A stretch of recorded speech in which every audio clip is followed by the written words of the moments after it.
Assalamualaikum warahmatullahi wabarakatuh.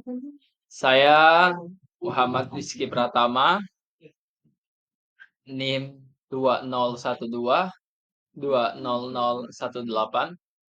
akan izinkan saya pada kesempatan kali ini akan membahas tentang struktur kurikulum dalam kurikulum Merdeka.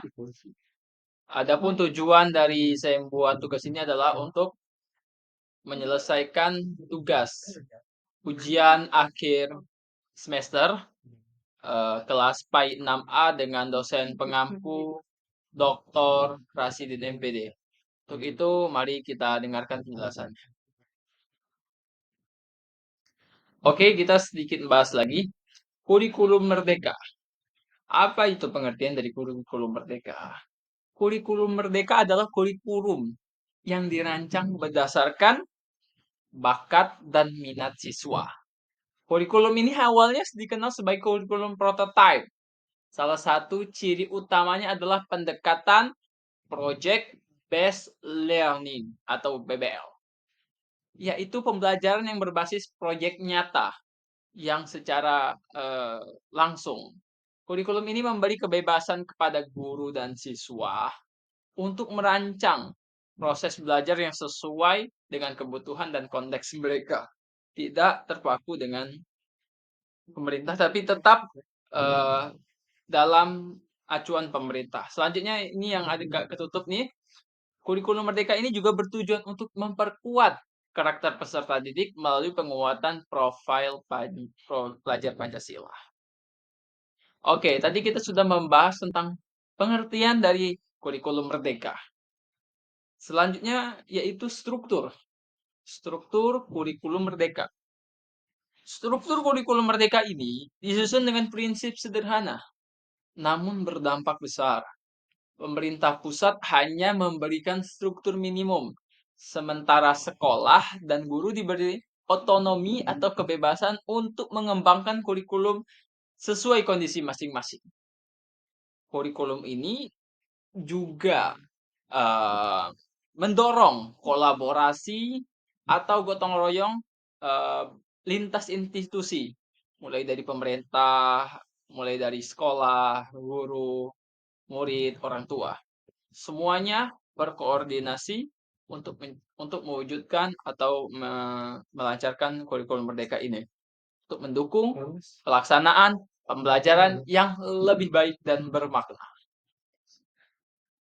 Oke, kita sudah membahas tentang struktur kurikulum Merdeka.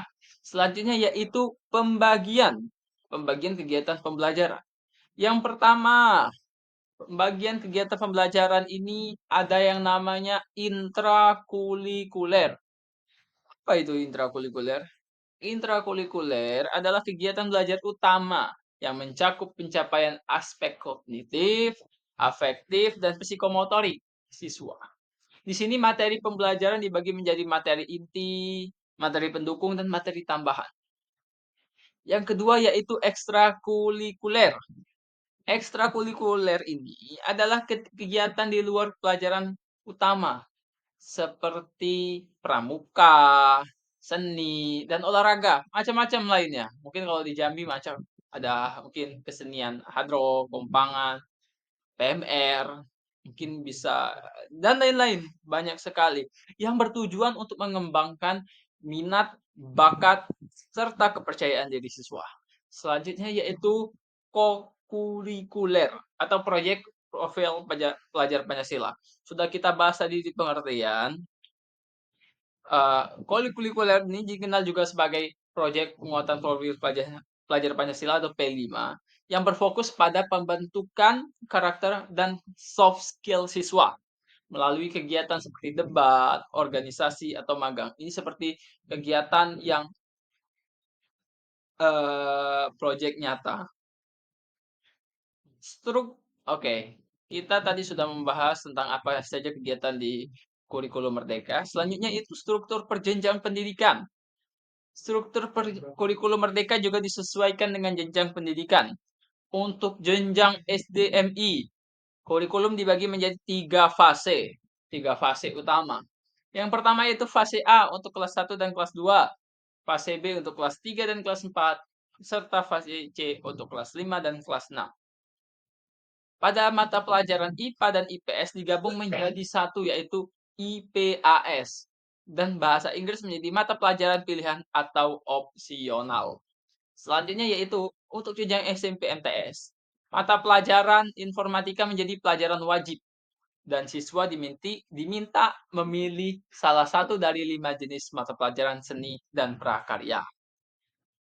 Pada jenjang SMA atau MA, kelas 10 mengikuti pelajaran umum, sedangkan di kelas 11 dan 12, pembelajaran disesuaikan dengan minat masing-masing siswa dan diwajibkan untuk menulis esai ilmiah. Jadi, siswa itu sudah bisa harus membuat sebuah karya tulis ilmiah. Sedangkan untuk jenjang SMK, fokusnya lebih kepada pelajaran kejuruan yang disesuaikan dengan fase E dan F, serta adanya proyek kreatif, kewirausahaan, dan praktek kerja lapangan atau PKL. Oke, kita sudah berada di akhir pembahasan. Sebagai kesimpulan, kurikulum merdeka adalah inovasi dalam dunia pendidikan yang menekankan fleksibilitas, kemandirian berpikir, dan penguatan karakter. Memberi kebebasan kepada sekolah dan guru menyusun materi pembelajaran kontekstual.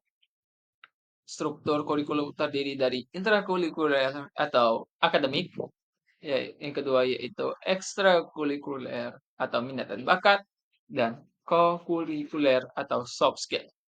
Disusun berdasarkan fase pengembangan siswa dari SD sampai SMP.